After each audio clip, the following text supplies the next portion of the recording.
Hello les amis, bienvenue dans cette vidéo, c'est Théo et je te partage la vue qui est juste sublime derrière moi. On va parler du triangle dramatique dans cette vidéo. Pourquoi? Parce que dans le monde des entrepreneurs, des coachs, des thérapeutes, de ceux qui créent beaucoup de valeur, tu vois, qui ont vraiment des hautes valeurs, tu vois, des valeurs de cœur, d'empathie, de noblesse, d'amour, enfin voilà, vraiment d'entraide, de partage, etc. Et c'est beau d'ailleurs, parce que c'est vraiment ça qu'on nous demande, tu vois, dans le nouveau monde aussi, c'est d'incarner toutes ces valeurs-là. Et du coup, on cherche quelque part à être en connexion avec une communauté, avec voilà, des personnes qui partagent ces mêmes valeurs. Et c'est tellement, enfin voilà, c'est tellement enrichissant et ça nous élève finalement. Et quelque part, donc on est en train de construire ce nouveau monde, on est en train de le co-créer, tu vois, on est en train de le vibrer en fait. Enfin, il est là en nous et on le voit commencer à apparaître autour de nous, tu vois. Donc c'est juste génial. Le seul truc, c'est que on est vraiment parfois justement sur une certaine fréquence, et tu vas avoir des personnes qui vont venir et qui vont pas du tout être sur la même fréquence. Pourquoi? Parce que finalement ils sont identifiés à leur ego, ils sont identifiés à leur mental et ils sont dans le triangle dramatique.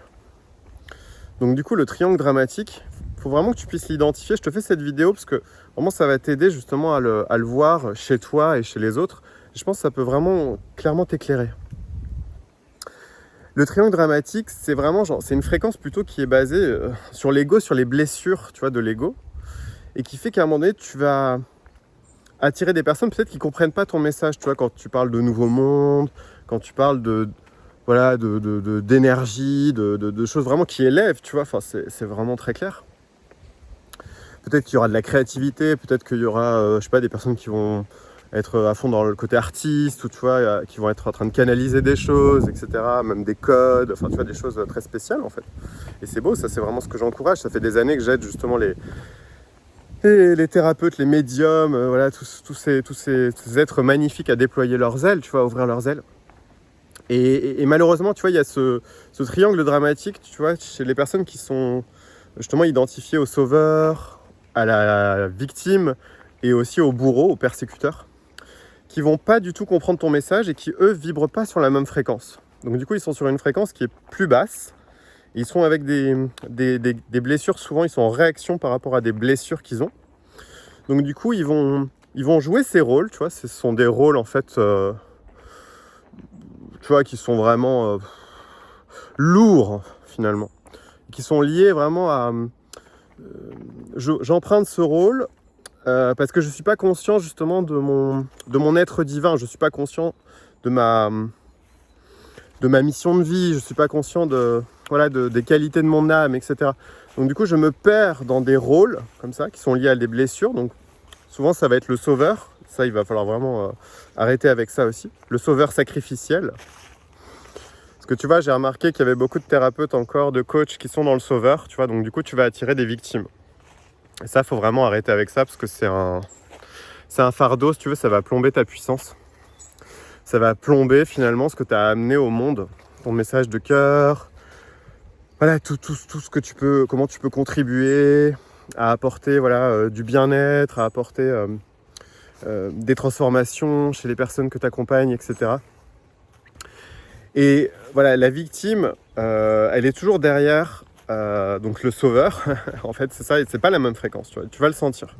Et ça, je l'ai déjà senti à plusieurs reprises, tu vois, dans certains appels que j'ai pu avoir, tu vois, j'ai senti ça. Et donc du coup, tu vois, inconsciemment, je l'ai pas toujours identifié dès le départ, tu vois, parce que ça prend aussi un petit temps à identifier, parce que parfois on est aussi dedans, tu vois.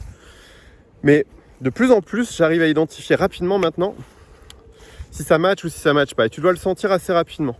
Si tu es vraiment conscient de ça, c'est pour ça que je te fais cette vidéo justement. Tu vas avoir en fait toute cette connexion-là très rapidement, à savoir est-ce que la personne est dans le triangle ou est-ce qu'elle n'est pas. Et donc du coup, juste pour terminer là-dessus, c'est vraiment de voir que derrière les victimes, tu as souvent le bourreau ou le persécuteur, on l'appelle comme on veut, le vilain en fait dans l'histoire qui va terminer finalement le triangle et qui va justement empêcher l'amour de circuler, empêcher la bienveillance d'être là, et souvent ça se termine le triangle dramatique avec le bourreau. Voilà, donc c'est la fin en général du triangle, et tu verras qu'en général ça casse la relation, ça casse le lien relationnel plutôt.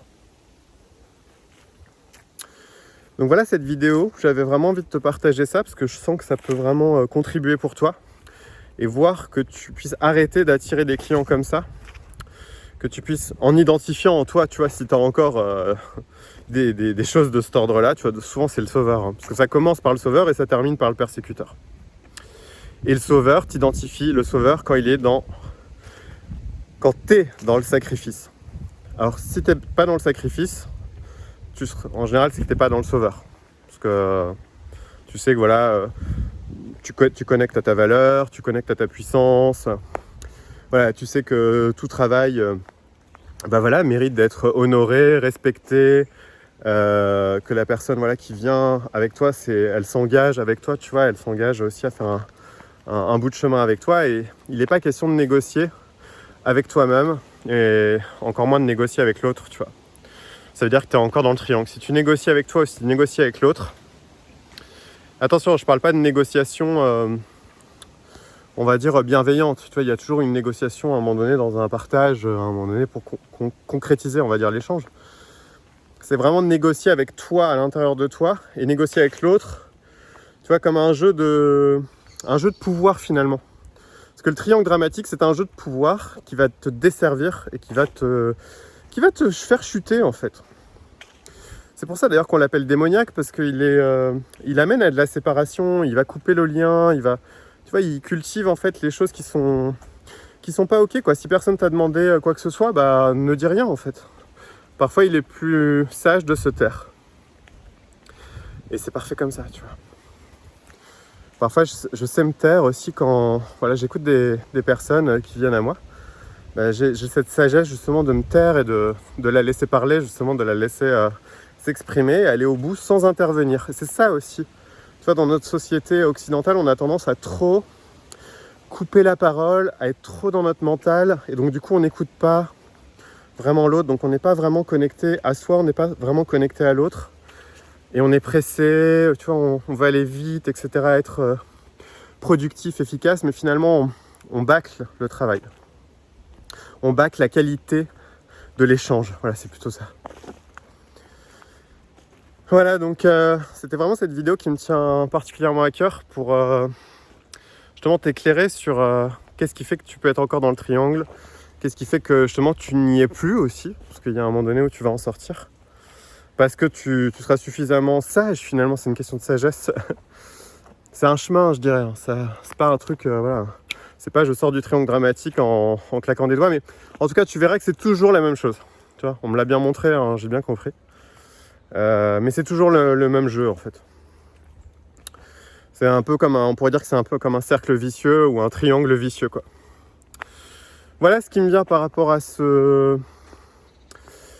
vidéo. Je t'invite à me partager en commentaire comment toi justement tu peux voir le triangle dramatique dans ton quotidien, comment ça prend corps, comment il se fait chair finalement. Chair dans le sens la chair, hein, pas chair dans ce qui me tient à cœur, dans ce qui a de la valeur, j'ai envie de dire.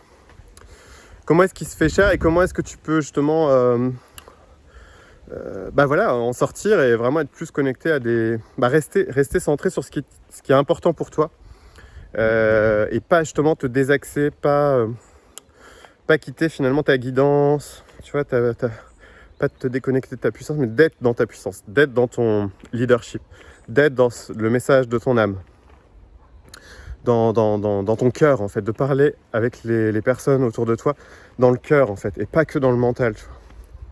Pas uniquement d'un point de vue mental, qui est aussi une sorte de bourreau quelque part. Le mental, quand il y en a trop, c'est usant en fait. Voilà, donc je te laisse ici, je te fais plein de bisous et que la force soit avec toi. On se retrouve tout bientôt. Je t'invite à liker, à partager cette vidéo. Mouah, prends soin de toi. Bye bye.